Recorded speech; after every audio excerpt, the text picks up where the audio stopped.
Boa noite a todos os irmãos e irmãs aqui presentes.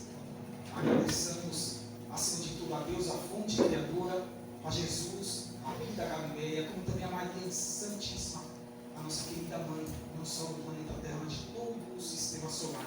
Agradecemos a presença dos nossos mentores individuais que nos auxiliaram para que estivéssemos, seja pela primeira vez, seja já fazendo algum tratamento na casa, e também os nobres enfermeiros médicos socorristas que trabalham na esfera espiritual, ou seja, na erraticidade, em prol de cada um de nós, não só nesse domingo, dia 19, neste momento, mas durante todos os demais dias da semana, a qual as atividades ocorrem aqui na casa. Agradecer a presença dos queridos irmãos que, nesse domingo à noite, casa cheia, como sempre, vieram buscar uma luz dentro da proposta de Jesus do Novo Testamento, mas também da doutrina dos Espíritos. E hoje o tema que nos vem ao convite para uma reflexão é o tema que está inserido em O Evangelho segundo o Espiritismo. Livro esse, o terceiro da codificação kardeciana, que veio praticamente a partir em sua primeira edição em 1864, mas encontramos também esse tema Honrai ao teu pai e a tua mãe no Livro dos Espíritos, que é o primeiro livro, o alicerce da codificação kardeciana, que nós temos desde 18 de abril de 1857. Então, qual já seria o pensamento que nós podemos fazer dentro dessa temática que iremos abordar, iremos desenvolver? Honrai o teu pai e a tua mãe. Apenas os pais carnais da atual encarnação ou os nossos pais, mães anteriores das reencarnações pretéritas e tantos outros que ainda nós teremos, ou ainda os que desencarnaram recentemente, mas que seus princípios foram deixados por nós, para que nós assim possamos os desenvolver, honrando-os cada dia que passa, independentemente de qual dimensão eles estejam atuando, a material ou a espiritual, na erraticidade.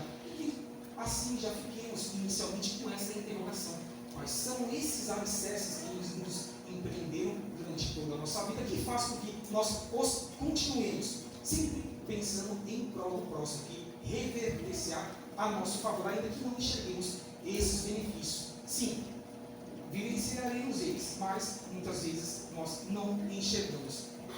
Então, assim que possamos, nesse início também, vamos no decorrer dessas apresentações, desses slides, fazer uma homenagem à querida Mãe Santíssima, a Maria de Nazaré, também que tanto nos auxiliou e, como disse, conforme os Espíritos, toma conta de todo o nosso sistema solar, não apenas de Gaia, do planeta Terra, fazendo com que mais ainda certeza teremos de que adentraremos sim no mundo de regeneração e provas, que é o primeiro estágio inicial do mundo de regeneração. Como disse Emmanuel, seja um pouquinho antes de 2057, seja um pouquinho após esse prazo. Então, dessa forma, que possamos já observar o que está escrito no quarto mandamento lá na lei de Moisés, que é: honrarás a teu pai e a tua mãe, a fim de viver muito tempo na terra que o Senhor teu Deus te dará. Por isso que dissemos logo no início: quantos pais nós tivemos?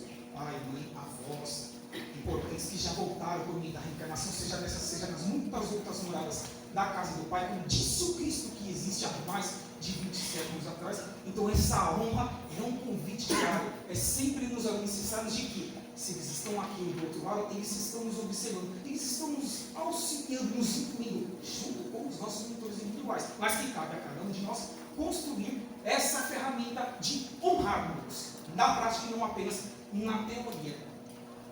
E assim que vejamos o lar na visão espiritual, ou seja, nosso ambiente doméstico, ambiente esse que muitos de nós, no estudo da codificação kardeciana, sabemos que ali estão muitas vezes as arestas do passado que precisam ser aparadas. E sim, aqueles ajustes que cada um de nós não tivemos, menor, mediano ou maior grau, e que cabe a nós agora, nesse momento final de provas e situações, que é o estágio a qual o planeta Terra está vivendo, apararmos essas arestas. Que, obviamente, não será fácil, não foi no passado, quiçá agora no presente, nesse momento agudo em que vive o planeta Terra, mas que é um desafio que nós podemos vencer com perseverança, com alicerce do Novo Testamento do Cristo, como dissemos, com a codificação kardeciana, convidando-nos, por exemplo, aqui na casa, às terças-feiras, 20 horas, desenvolvermos esse estudo, para que assim coloquemos em prática, saindo do campo teórico, que muito fácil é falar e colocar em prática. É um grande desafio, mas que cabe a cada um de nós, e nós os venceremos fazendo assim com que nós nos alegremos sobre o nosso esforço espiritual na matéria. Esforço esse que nós sabemos, também dizem os Espíritos, é a consciência que fará com que nós saibamos o que nós tivemos de assertividade na última encarnação, o que nós erramos e o que nós deixamos de fazer de bom. Porque sim, também dizem aí os Espíritos dentro da proposta de Deus. Isso que não basta não fazer o mal, tem que fazer o bem, não podemos ficar na inércia, esperando que o mundo transforme-se. Transformemos nossa individualidade para com ele, agindo assim, cada um de nós, sendo esses soldados da luz que tantos nossos mentores individuais esperam de nós. E o significado de honrar pai e mãe? Pulou o slide. Escola, o lar é uma escola para aprendermos a amar. Sim, como dissemos, dentro desse alicerce de que ali estão os desafios primários que nós precisamos desenvolver. Secundários são ambiente profissional, ambiente das ruas, mas o principal é ali. Conforme mais nós estivermos labutando dentro do nosso lar, refletir-se-á no lado exterior, fazendo com que a nossa vida seja mais amena, o próprio ambiente profissional, e quando nós tivermos que voltar à noite para os nossos lares, saibamos lidar com os nossos queridos familiares, e assim os dias acabem sendo mais tranquilos, mas esses desafios que venham ao nosso encontro, nós saibamos os empregar, desenvolver de uma forma mais assertiva. É um hospital para curarmos as doenças da alma, através do remédio do perdão. E por que temos que perdoar? Porque, como dissemos, é ali que nós precisamos aparar essas arestas. Arestas essa que nós ali desvirtuamos no passado, mas acaba que temos que melhorarmos para os amar e desejar que eles, inclusive, se possível for, tenham mais sucesso, seja moral ou intelectual, do que nós mesmos. Porque, sim, disso Cristo é dando que se recebe. Façamos primeiro aos outros para que recebamos na sequência. E isso a gente recebe. Mas em muitas situações a gente acaba não percebendo essas situações negativas que acabam acontecendo no meio, mas quando nós as trabalhamos, reverte-se em situações positivas.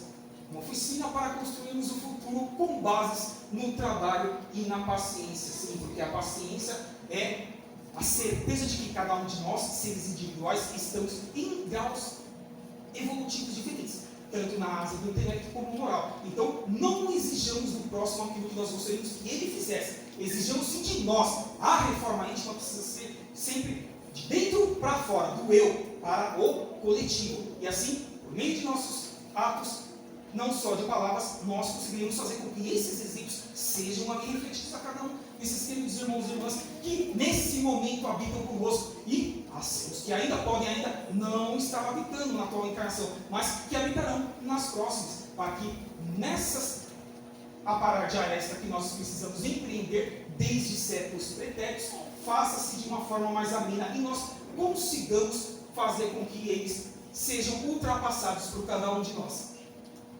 E qual seria o significado de honrar pai e mãe, além dessas pinceladas que nós estamos dando inicialmente?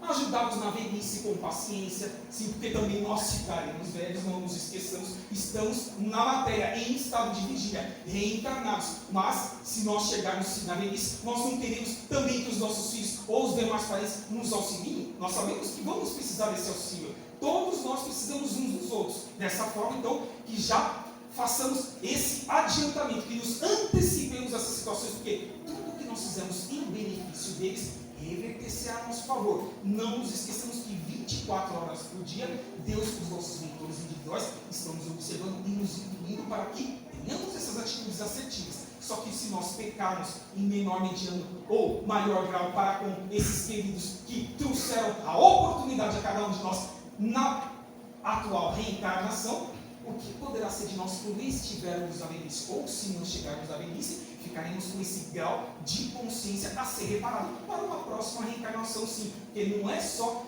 no mundo espiritual que nós conseguimos reparar. É necessário que venhamos por meio da faculdade do espírito, o laboratório que é reencarnar em um planeta, atualmente no final de provas e expiações, para que assim consigamos ter esse êxito que infelizmente nós não conseguimos empreender quando aqui tivemos essa oportunidade, ou empreendemos de uma forma que não foi tão benéfica em relação àquela programação reencarnatória a qual nós assinamos o contrato antes de voltarmos para a atual, a qual nós estamos estagiando na matéria.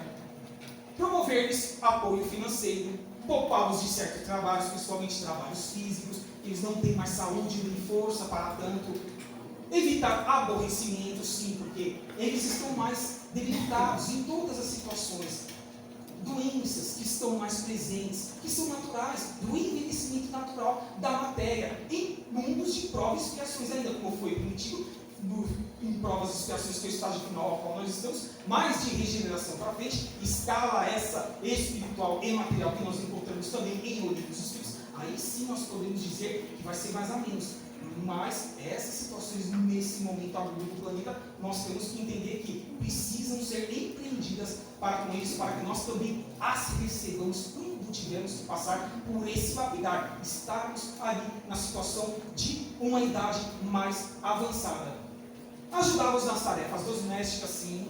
Não tomarmos atitudes agressivas dentro do lar ou fora dele, porque isso, muitas vezes, esse querido vô ou vó, pai ou mãe, ele fica magoado, ele não externa isso, porque ama o seu filho, por mais que o seu filho esteja errando, mas ele não externa, ele não quer magoar o seu filho, não quer atrapalhar a vida do filho, mas isso pode ser uma somatória de situações negativas que inclusive faça com que a doença que ele venha adquirir, que não estava em sua programação atual, venha a acontecer. E quem vai ter que responder, centinho por centinho, como disse o Cristo, cada uma de nossas ações, assertivas ou errôneas? Nós mesmos. Então, que façamos esse exercício, esse pensar, para que o empreender em prol de cada um deles, na prática, seja assim mais presente em cada um de nossos atos, palavras, pensamentos. É esse o objetivo que nós temos que fazer para com o estudo que nós desenvolvemos da doutrina dos espíritos. Colaborar pela harmonia doméstica, sim, o equilíbrio espiritual. Não nos esqueçamos, inclusive, que os nossos pensamentos, os nossos atos, as nossas palavras, fazem com que as energias possam estar positivas ou negativas para o nosso lado. As influências espirituais, inclusive. Então, o que nós levamos para o nosso lar quando voltamos para depois do ambiente profissional, ou ambiente de estudo, ou locais, muitas vezes de vícios, o que nós estamos levando para com os nossos pais, ou os nossos filhos, ou quem quer que seja ali do nosso núcleo familiar. Pensemos nisso. Então é esse o convite que os passos, os tratamentos, essa expansão de consciência que cada um de nós precisa desenvolver, faz com que nós tenhamos essas atitudes mais assertivas e não contaminemos esse ambiente tão importante, esse acesso, que é o local que faz com que nós tenhamos a oportunidade de nos regenerarmos na matéria, que é o lar doméstico. Tanto a lei de causa e efeito quanto a obsessão influem muito no relacionamento entre pais e filhos, pois causa e efeito são as atitudes que nós empreendemos que vai ter um efeito negativo ou positivo. O plantio é livre, mas a colheita é obrigatória, disse o Cristo. Então, sempre precisamos estar cientes dessa situação. E quanto mais nós pudermos fazer com que essa causa e efeito seja mais amena, não seja tão pesada, vamos dizer assim, no nosso dia a dia, ajudarmos para com os que estejam ao nosso redor, não só no ambiente doméstico, mas também no ambiente profissional. Não nos esqueçamos ainda que nos 7 dias da semana, muitas vezes temos a certeza de que mais ficamos no ambiente profissional do que no nosso próprio lar. Muitas vezes, segunda a sexta, nós só estamos lá no período da noite e naquele pedacinho do dia logo cedo, porque ali estamos nos preparando para ir para o trabalho. Então, o que nós conseguimos aprender para com as atividades espirituais, para com o nosso estudo, fará com que nós possamos reverberar isso no ambiente profissional e não nos contaminarmos e quando voltarmos para o nosso lar, tenhamos esse equilíbrio e não contaminemos aos que estejam ao nosso redor. A importância também de valorizarmos as pessoas mais experientes, sim, seja experiência moral, intelectual, independente que queiramos que estejamos certos. Eles são mais experientes, precisam ser respeitados. Então, ainda que estejamos certos, tenhamos essa paciência de ouvirmos, de raciocinarmos, se for preciso de calarmos e procurarmos empreender uma situação que seja positiva, que ele enxergue, como disse ele, é obviamente os nossos pais, os nossos avós, aqueles que nos tutelam, porque assim manteremos esse equilíbrio. adquirimos a consciência de que a nossa família espiritual está normalmente vinculada à família corporal. Como dissemos, que são esses laços do passado. Mas dissemos no início que é os laços de desafeto, mas não são sempre essas as situações. Existem também os de-afetos, que são aqueles que dão aquele equilíbrio, que são a balança que fazem com que nós não caiamos no despenheiro de achar que tudo está errado, nada vai dar certo e que nós não podemos almejar dias melhores para o nosso núcleo familiar e nossa individualidade ou para com todos que ali estejam. Então, sim, vem também os afetos do passado para que equilibre a balança e assim nós consigamos desenvolver essas atitudes mais assertivas. Por isso que diz que é uma consciência que nós precisamos empreender a cada dia que passa, que isso tornar-nos a pessoas melhores e pelas nossas ações eles poderão estar mais tranquilos. Eles poderão inclusive ter a certeza de que o que eles procuraram nos ensinar, nós estamos ainda que de forma meio ou muito imperfeita, procurando nos melhorar, procurando empreender a reforma íntima tão propagada pela querida doutrina dos Espíritos, pelo Pentateuco kardeciano. Filhos adotivos devem sempre respeitar e ajudar, desenvolvendo assim a gratidão pela oportunidade de servi-los e retribuí-los com amor. Sim, obviamente, não são só os filhos biológicos, os adotados, por que não? E isso é um ato de louvor, quem tem essa atitude. Porque imagine você trazer um ser que você ali escolheu para ser o seu filho na sua atual encarnação e você dá todas as condições, seja intelectual ou moral, para que ele se desenvolva. Imaginemos a felicidade dos nossos queridos mentores individuais, da fonte criadora Deus, de Jesus Maria Santíssima, para com os nossos atos. Então eu sempre tiro o meu chapéu para todos esses familiares que empreendem esse ato de amor transcendente, não apenas interno de uma estrutura física do nosso planeta Terra, que já estão muito à frente em suas mentes, em suas moralidades, fazendo com que outros exemplos assim sejam seguidos. Sogro, sogra, avô e avó também devem ser considerados como segundo pais. Como dissemos, a respeitabilidade que nós precisamos empreender com cada um deles. Procuremos fazer sempre o melhor para os nossos familiares, pois não nos esqueçamos de que um dia também ficaremos idosos e precisaremos de cuidados que nos sejam facultados. E é o que muitas vezes nessa atual geração é o que nós não percebemos que esteja acontecendo. Mas fica um desafio a cada um de nós, sejam os que já são pais, sejam os que ainda vão ser, ou mães, enfim, para que consigamos auxiliar essa geração de jovens, para que eles deem esse valor, para que eles saibam que um dia também eles vão ficar velhos e vão precisar da ajuda dos que estão vindo, ou seja, dos seus descendentes. Desses que, se nós tivermos a meritocracia mínima para voltar no mundo de regeneração e provas, que é o inicial do próximo estágio do planeta Terra, nós também precisaremos e teremos que dispensar esse auxílio dos que estão na nossa frente na atual encarnação. E como dissemos logo no início, falemos um pouco de Maria de Nazaré, já que estamos dizendo sobre a temática de hoje, honrar a teu pai e a tua mãe. A importância de Maria de Nazaré, tudo o que ela nos trouxe, essa esperança de dias melhores. Informações escriturais, inclusive, nos dizem que nós não podemos provar, ainda que não esteja dentro da codificação kardeciana, mas é algo que faz com que nós pensemos que Maria habita atualmente o Sol do nosso sistema solar e que ela, como muitos outros espíritos de luz, lá tem a função de equilibrar todos os demais planetas que não estejam ainda em estágios de regeneração para cima, para que esses planetas em estágios inferiores possam avançar. Então vejamos a importância ainda de Maria de Nazaré para todos nós seres viventes, reencarnantes no planeta Terra. Maria, também conhecida como Miriam, um nome de origem hebraica, que significa Senhora da Luz.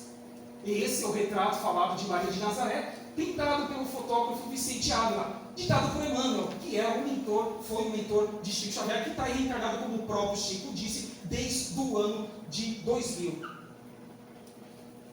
E como foi a escolha da genitora do Mestre, do nosso querido Jesus Cristo? Buscando alguém no mundo para exercer a necessária tutela sobre a vida preciosa do embaixador divino, o supremo poder do universo não hesitou em recorrer à abnegada mulher, escondida no lar apagado e simples. Humilde, ocultava a experiência dos sábios. Frágil como o lírio, trazia consigo a resistência do diamante.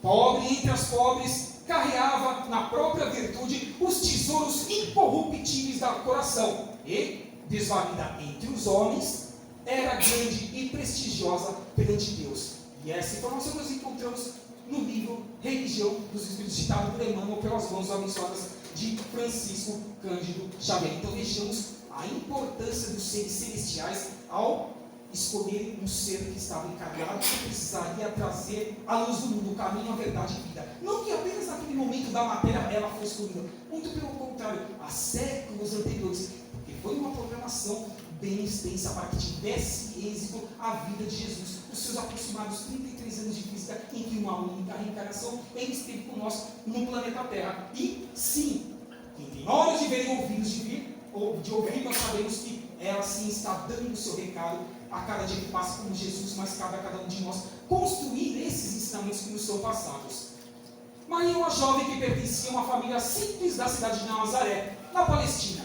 A seus pais, a tradição deu o nome de Joaquim e Ana. Ela era bondosa, humilde, trabalhadora e cheia de coragem. Sua preocupação era de ajudar, ser amiga de todas as pessoas. Ela estava prometida em casamento para José.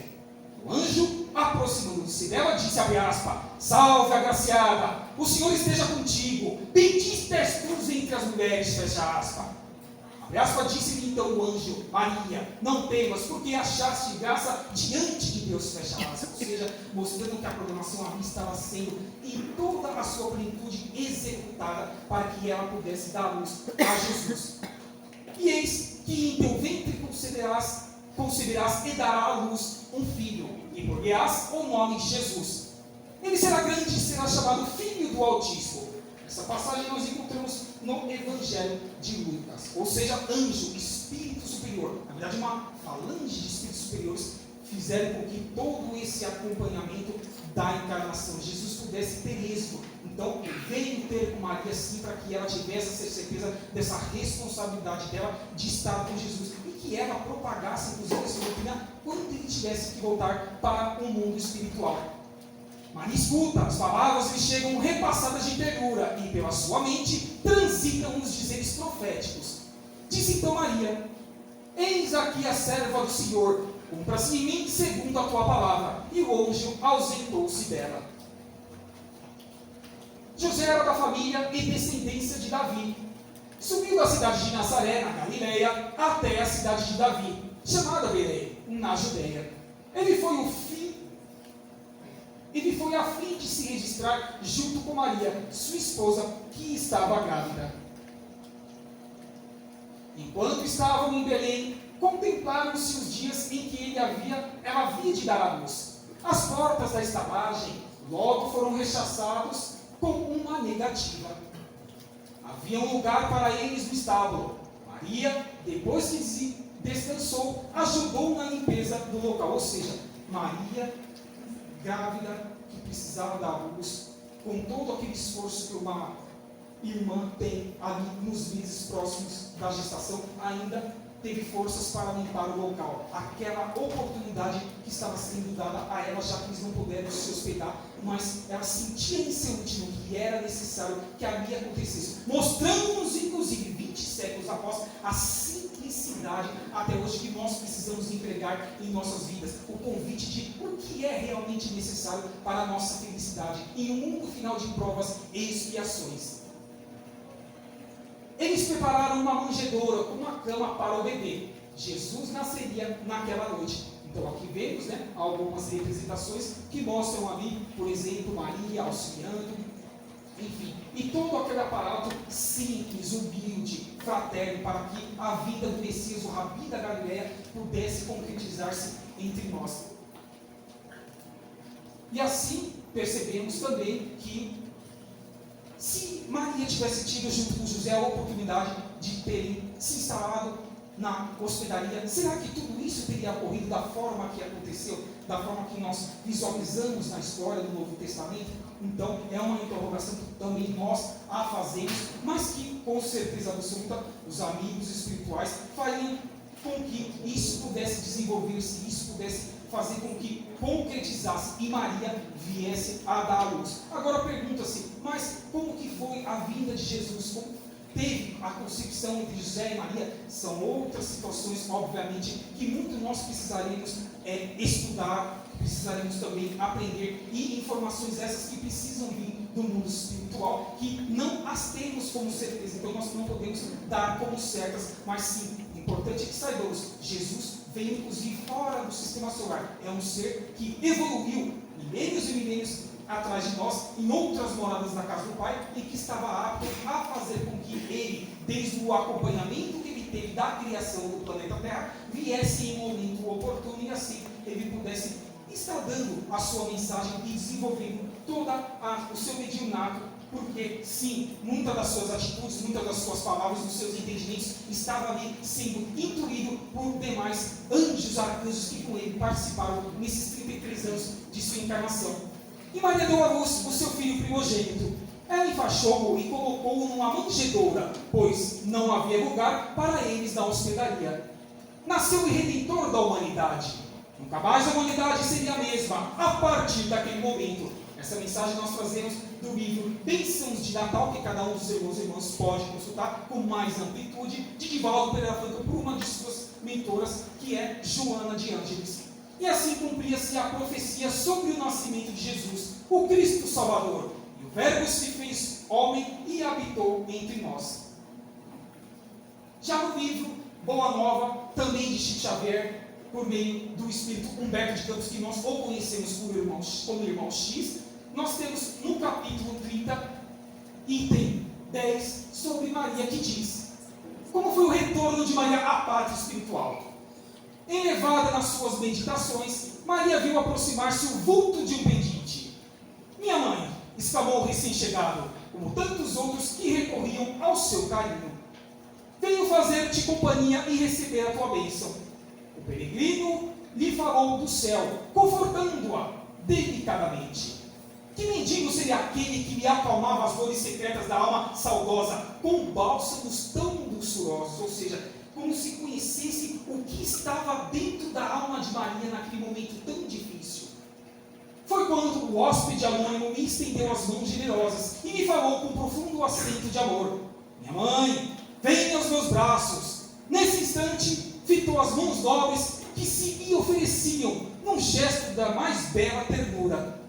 Tomada de comoção profunda, viu nelas duas chagas, como as que seu filho revelava na cruz, e bradou com infinita alegria: meu filho, as úlceras que te fizeram.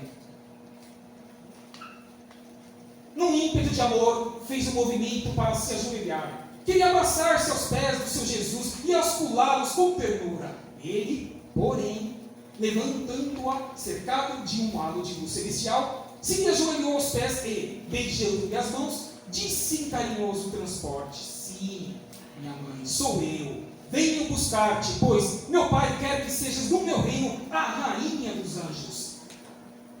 Em uma inovidável expressão de serenidade, esperou a ruptura dos derradeiros laços que aprendiam a vida material, ou seja, o líamo, o cordão prateado que todos nós temos quando estamos encarnados. É o elo do espírito para com a matéria, e ligado também ao perispírito que nós conhecemos. Quando aquela alma eleita se elevou da terra, extensas multidões de entidades angélicas a cercavam cantando hinos de glorificação. Eis a bendita entre as mulheres, e desde esse dia, nos tormentos mais duros, os discípulos de Jesus têm cantado na terra, exprimindo o seu bom ânimo e a sua alegria, guardando a suave herança de nossa Mãe Santíssima. Por essa razão, irmãos meus, quando ouvirdes o cântico dos templos das diversas famílias religiosas do cristianismo, não vos esqueçais de fazer do coração um brando silêncio, para que a rosa mística de Nazaré espalhe aí o seu perfume, sim, não importando a opção dogmática a qual nós estejamos vinculados, lembrando de que sempre teremos outros familiares que estão sim com outras religiões, aprendendo, podemos se desenvolver, podemos desenvolver o seu lado intelectual como também o moral. Então não nos preocupemos secundariamente com opções religiosas, sim, com o que Jesus, Maria Santíssima, veio nos trazer. Esse é o convite trazido no livro de Francisco Cândido Xavier por meio de Irmão X, no com o título de Boa Nova, e que assim fiquemos com a bênção de Maria nesse tema tão importante que nós procuramos trazer pelo Evangelho segundo o Espiritismo, mas que sim está em O Livro dos Espíritos, mas que está em toda a humanidade. A obrigatoriedade do ser reencarnante dá a sua gratidão para com o seu pai, a sua mãe, ou os que cuidaram, ou deram os seus alicerces iniciais que ele quis se tornasse um ser ali de luz em prol do seu semelhante, em prol do meio, transformando o meio. E assim, quando tivermos nós também que voltarmos para o mundo espiritual, que a nossa consciência, como dizem os Espíritos, que é a única que fará com que nós nos cobremos sobre os nossos atos bons, ruins, ou os que nós deixamos de fazer, faça com que nós pensemos conosco mesmo. Tentei fazer alguma coisinha de útil para o meu semelhante, muito eu recebi também, mas quero ter oportunidades outras para me melhorar. E isso assim há de ser feito, fazendo com que nós sejamos também úteis no mundo espiritual. Como esses enfermeiros, médicos e socorristas atuam aqui 24 horas por dia no mundo espiritual, nesse hospital enorme que existe em torno do Seara Esperança, para que eles também, em suas programações futuras, tenham essas assertividades mais presentes, latentes no campo moral, como também no campo intelectual. Então fica esse convite a cada um de nós, que sempre tenhamos essa gratidão, esse agradecimento a cada um desses espíritos genitores do presente ou do passado, das sucessivas reencarnações anteriores e outros tantos que nós teremos no futuro. Que assim seja, graças a Deus.